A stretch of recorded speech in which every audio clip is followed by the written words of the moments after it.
Halo teman-teman, apa suara aku udah terdengar? Udah, Kak.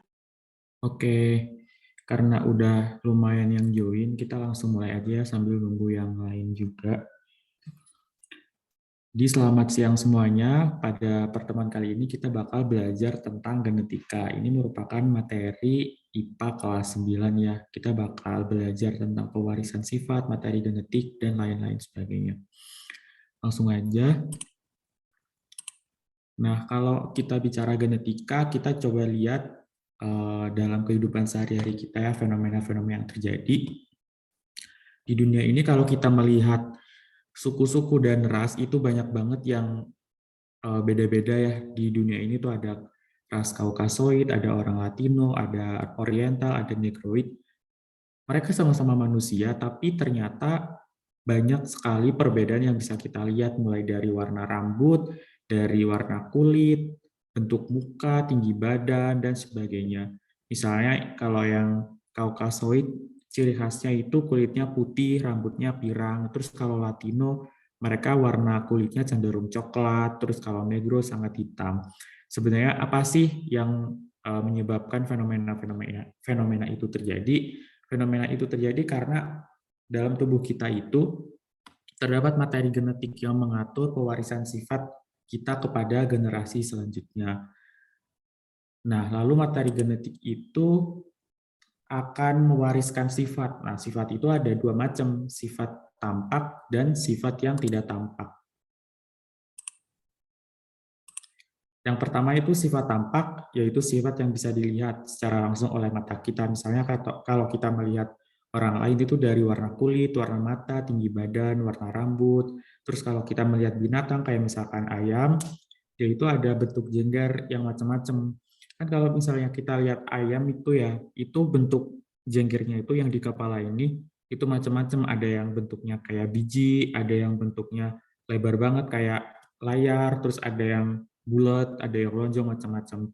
Itu ditentukan oleh gen pada tubuh mereka masing-masing. Kemudian ada juga sifat yang nggak tampak, kayak misalkan golongan darah. Golongan darah ini bisa kita hitung pakai kemungkinan-kemungkinan menggunakan diagram pewarisan sifat. Berikutnya, nah, sifat-sifat itu dibawa oleh materi genetik tadi, atau bahasa Inggris itu genetic substantion ya.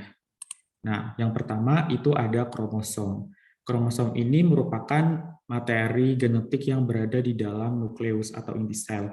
Kromosom ini merupakan kumpulan benang-benang halus, dan di dalamnya itu banyak sekali tersimpan kode-kode genetik yang menentukan sifat yang akan diwariskan. Kromosom itu sendiri dibagi menjadi dua. Yang pertama itu ada kromosom tubuh. Kromosom ini menentukan sifat tanpa menentukan jenis kelamin. Yang kedua ada kromosom kelamin. Dia itu menentukan jenis kelamin sekaligus sifat-sifat tertentu. Jadi kalau misalkan kromosom kelamin ini di dalamnya itu menentukan sifat yang ada kaitannya dengan gender gitu ya. Kromosom tubuh ini disebut juga dengan gonosom, autosom, kemudian yang kromosom kelamin disebut dengan gonosom. Ini tuh autosom ya. Terus yang ini itu gonosom. Gitu. Nah, di dalam tubuh manusia kromosom itu ada 46 jumlahnya. 46 buah. Artinya 23 pas. 46 buah artinya dia itu ada 23 pasang. Nah, yang satu pasang itu merupakan kromosom kelamin.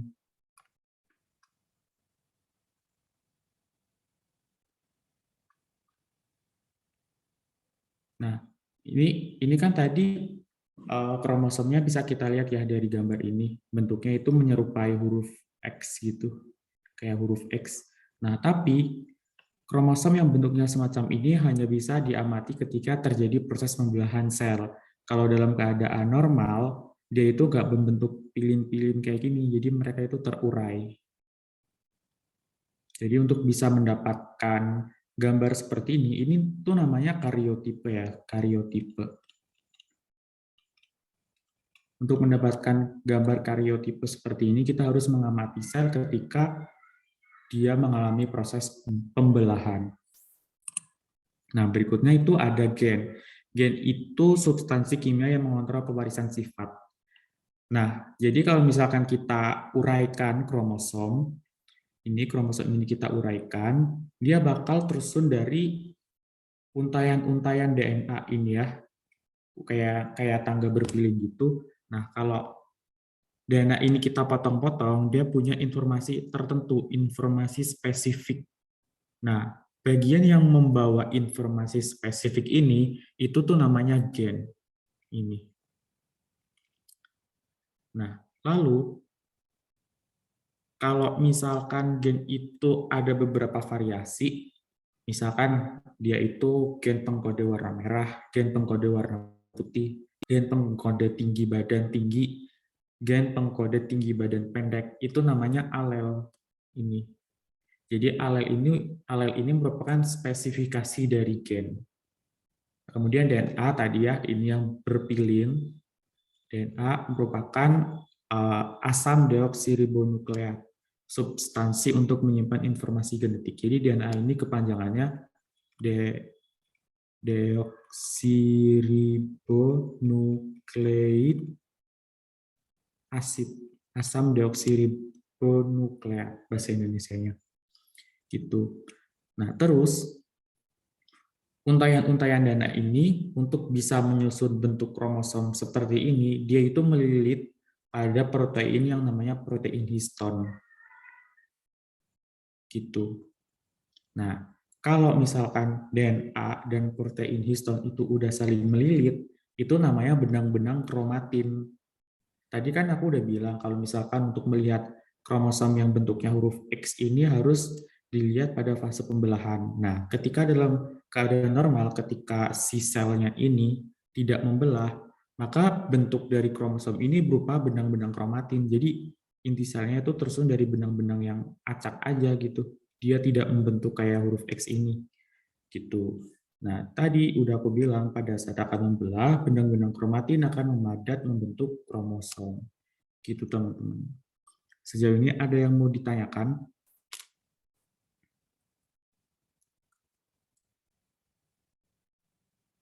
Belum ada ya. Ya udah kita lanjut aja dulu.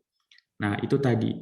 Tadi aku ada bilang tentang DNA ya. Ternyata ada satu lagi materi genetik yang mirip sama DNA, yaitu RNA. Kalau DNA itu asam deoksiribonukleat.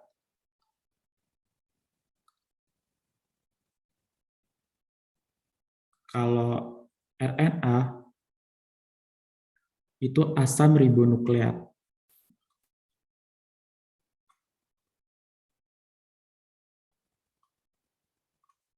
Bedanya apa? Jadi RNA itu hanya bentuk tangga satu ini aja. Jadi ibaratnya tuh setengahnya dari DNA gitu. Cuman RNA sama DNA itu fungsinya itu beda.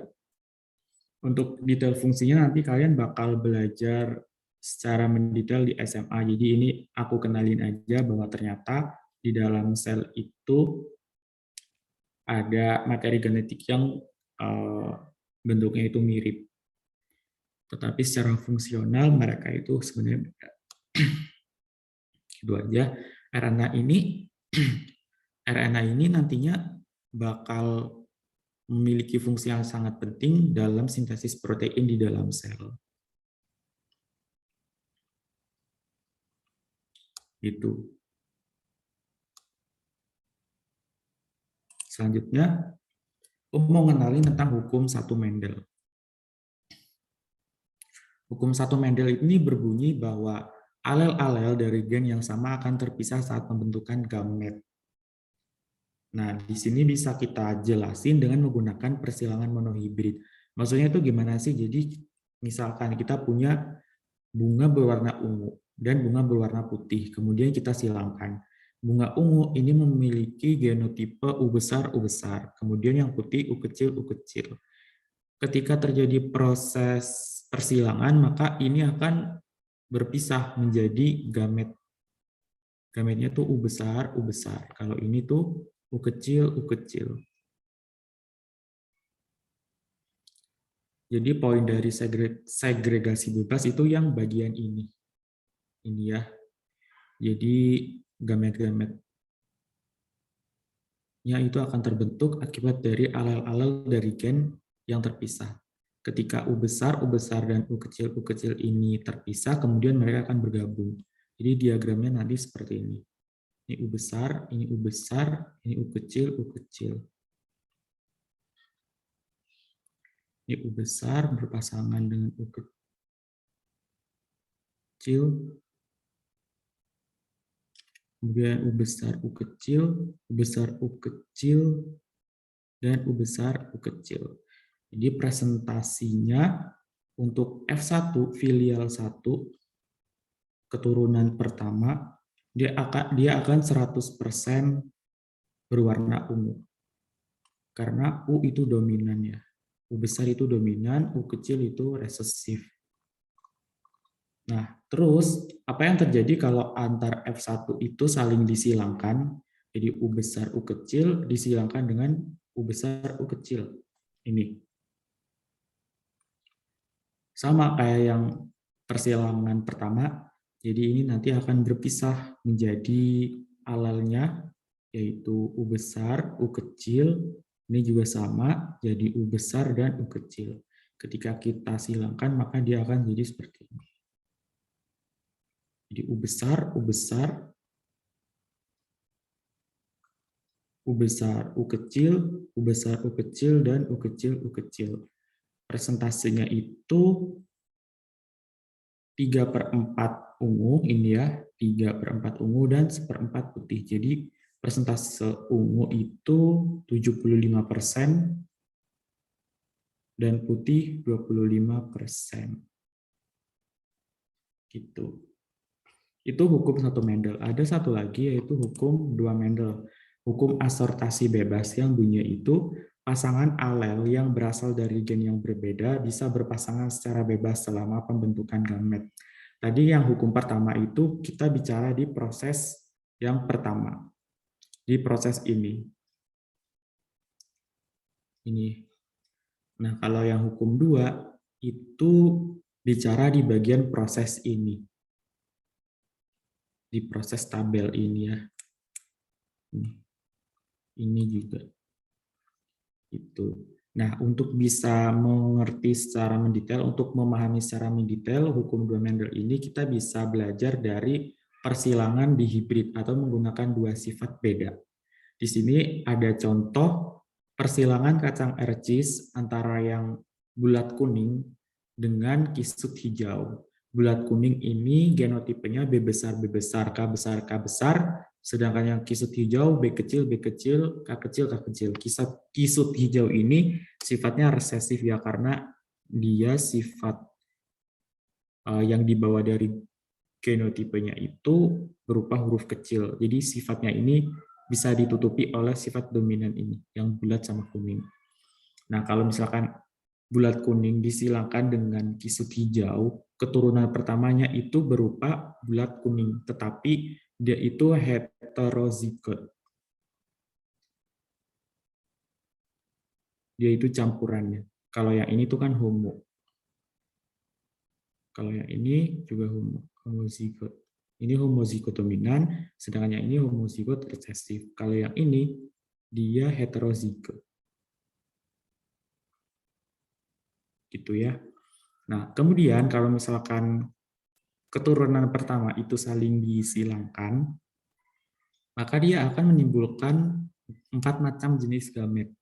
B besar, B kecil, K besar, K kecil. Kalau kita uraikan gametnya itu nanti jadi B besar, K besar, B besar, K kecil, B kecil, K besar, B kecil, K kecil. Kalau misalkan masih ada yang masih bingung menguraikan gametnya itu gimana, jadi itu kayak gini ya.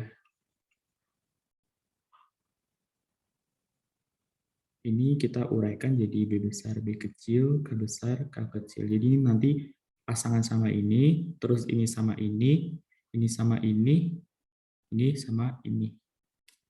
Ini caranya untuk mendapatkan gamet.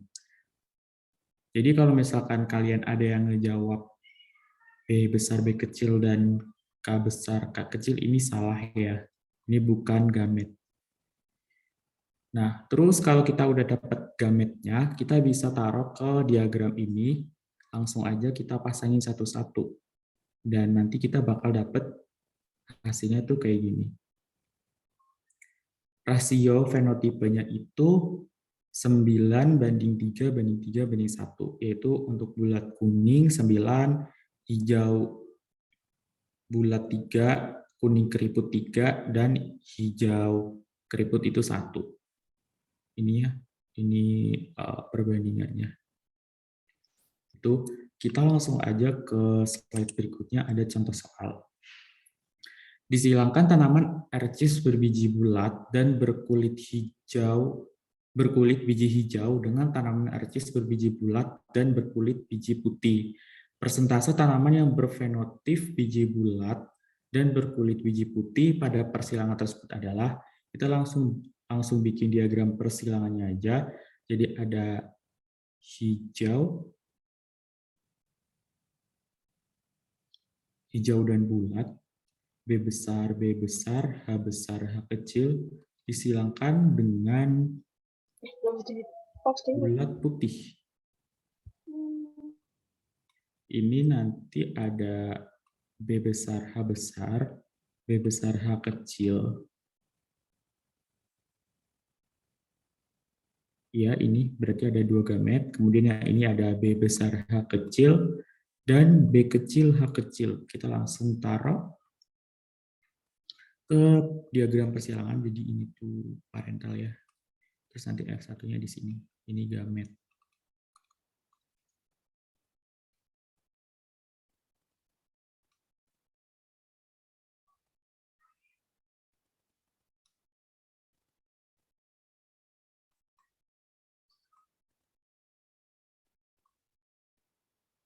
Ini jadi B besar, H besar, H kecil, B besar, H kecil, H kecil, B besar, B kecil, H besar, H kecil, B besar, B kecil, H kecil, H kecil. B itu dominan untuk fenotipe bulat. H besar itu hijau. Jadi kalau ini B besar, H besar, H kecil, dia bulat hijau. B besar, H kecil, bulat putih. B besar, B kecil, H besar, H kecil, dia itu bulat hijau. B besar, B kecil, H kecil, dia berarti bulat putih. Jadi presentase tanaman yang berfenotip biji bulat dan putih itu ada 1, 2, 2/4 kali 100%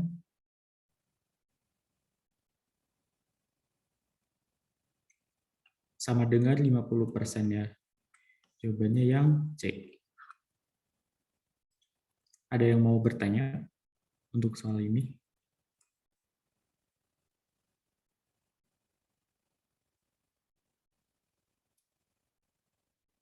Oke ya, nggak ada ya. Kita lanjut. Ada contoh soal yang kedua. Persilangan dua individu yang bersifat intermediat antara warna merah dan putih akan menghasilkan F2 dengan warna titik-titik. Nah, kita bisa misalkan kalau merah itu M besar. Merah M besar. Putih itu M kecil. Ketika M besar disilangkan dengan M kecil, dia akan menghasilkan individu intermediate M besar, M kecil ya. Jadi ini gametnya M besar, ini gametnya M kecil.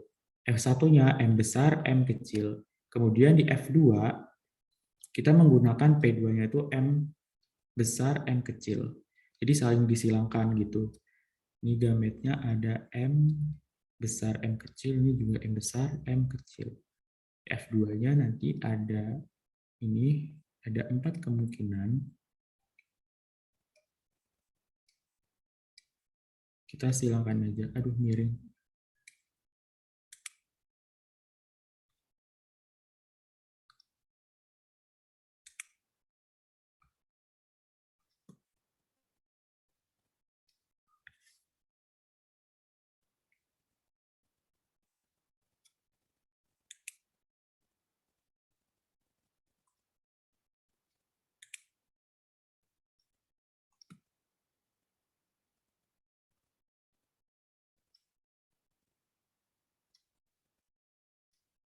Ada M besar, kemudian ini M besar, M kecil, M besar, M kecil, M kecil, M kecil. Ini yang ditanya itu F2-nya, warnanya ada apa aja. Berarti di sini ada M besar itu 1 ya. Ini merah. Terus 2 M besar, M kecil, merah muda. 1 M kecil, putih. Nah, berarti ada merah, merah muda, putih. Jawabannya yang A. Oke, kita lanjut berikutnya. Nah, contoh aplikasi dari pewarisan sifatnya itu apa aja yang bisa kita temuin dalam kehidupan sehari-hari. Di sini aku ambil contoh ada 3. Yang pertama itu golongan darah ABO, kemudian albinisme, dan buta warna. Nah, kalau golongan darah ABO itu nanti kita punya beberapa apa ya namanya genotipe ya. Kalau dalam golongan darah ABO itu kalau golongan darah A genotipenya itu ada I besar, IA besar, IA besar, kemudian IA besar, I0. Kalau golongan darah B itu ini, ini B maksudnya. Jadi I itu sebagai lambang pembawanya ya. Kemudian golongan ada AB, itu genotipenya hanya 1. Kemudian golongan darah O.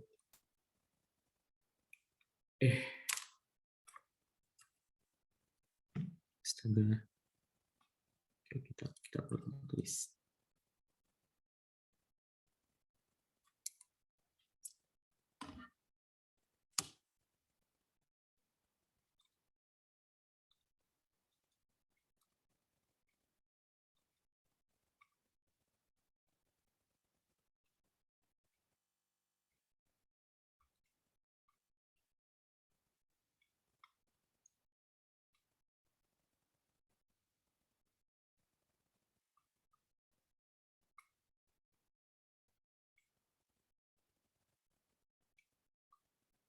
Ini. Jadi kesimpulannya kalau di dalam golongan darah itu untuk golongan darah O itu sifatnya resesif. Jadi kalau ada gamet I0 itu resesif.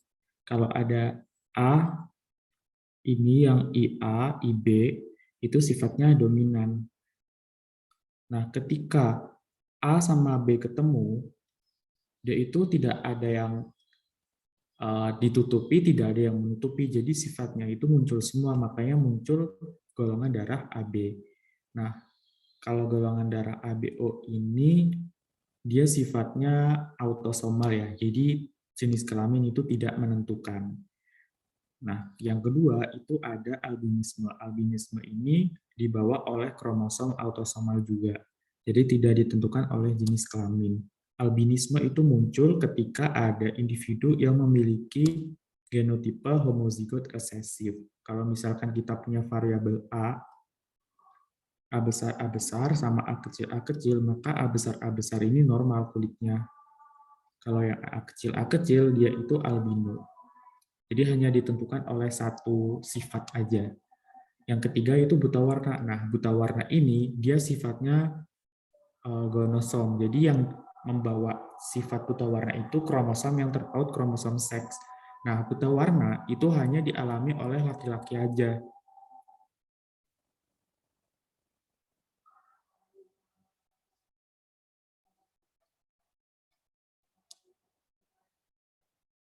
Nah, sedangkan perempuan dia sifatnya hanya membawa aja. Dia hanya membawa gen yang menyebabkan buta warna, tapi tidak ada wanita yang mengalami buta warna. Jadi hanya laki-laki saja yang mengalami buta warna gitu. Oke, langsung kita coba eksekusi ya. Yang pertama itu aku ambil contoh yang albino aja. albino ini merupakan kelainan berupa gagalnya pigmentasi pada tubuh sehingga kulit penderita berwarna sangat putih. Jadi dia nggak punya pigmen. Karena nggak punya pigmen, orang albino ini sangat sensitif terhadap cahaya matahari. Nah, albino disebabkan genotipe homozigot resesif yang berasal dari autosom kedua orang tua. Di sini diagram persilangannya sebagai contoh ada individu normal heterozigot dan individu normal heterozigot yang memiliki keturunan. Jadi kalau heterozigot dia itu genotipenya A besar A kecil dan A besar A kecil ya. Ingat kalau A besar itu normal, A kecil itu yang membawa sifat albino.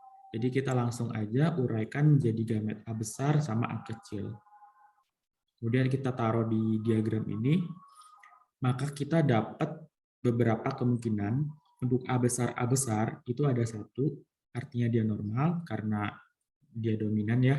Kemudian ada dua A besar, A kecil, dia masih normal, tetapi dia membawa gen pembawa sifat albino. Kemudian yang terakhir ada A kecil itu satu. Kemungkinan untuk mendapatkan keturunan albino itu 25%. Sedangkan untuk mendapatkan kemungkinan normal itu 75%. Gitu. Sampai sini ada yang mau ditanyakan?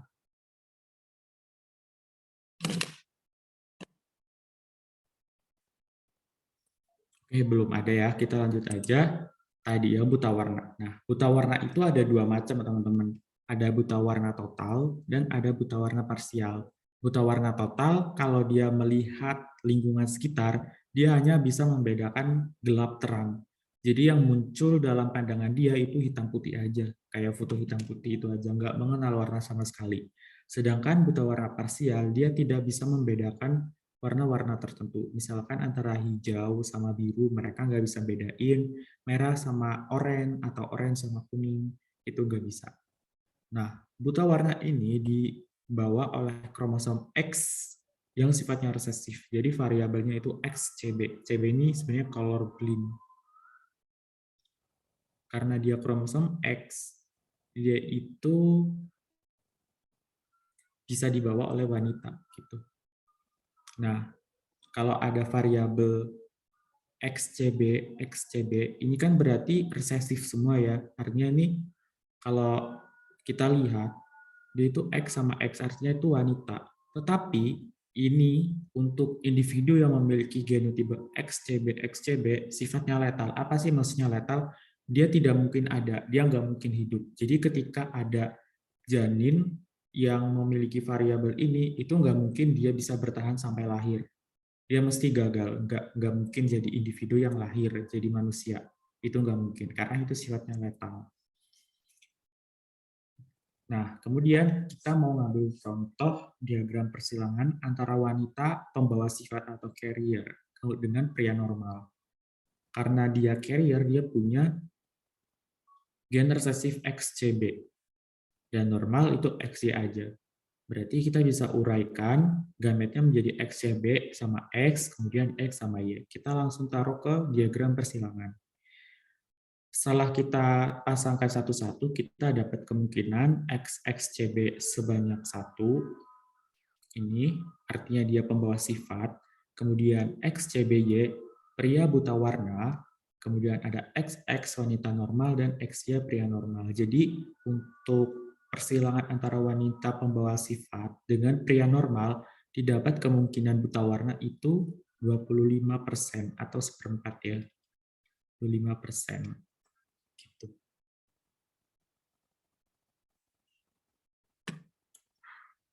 Untuk sampai sini apakah ada yang mau ditanyakan? Tidak ada, Kak.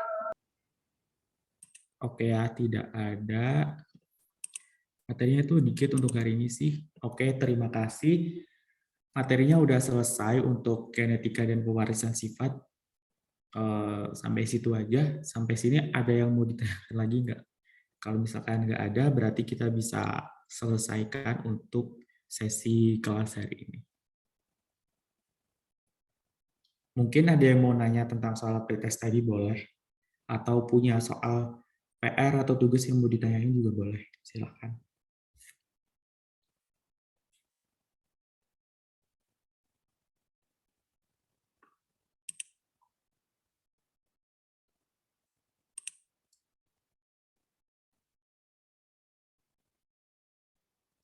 belum ada ya, belum ada yang mau nanya. Oke, untuk sesi kelas hari ini aku cukupkan sampai sini aja. Terima kasih buat teman-teman yang sudah hadir.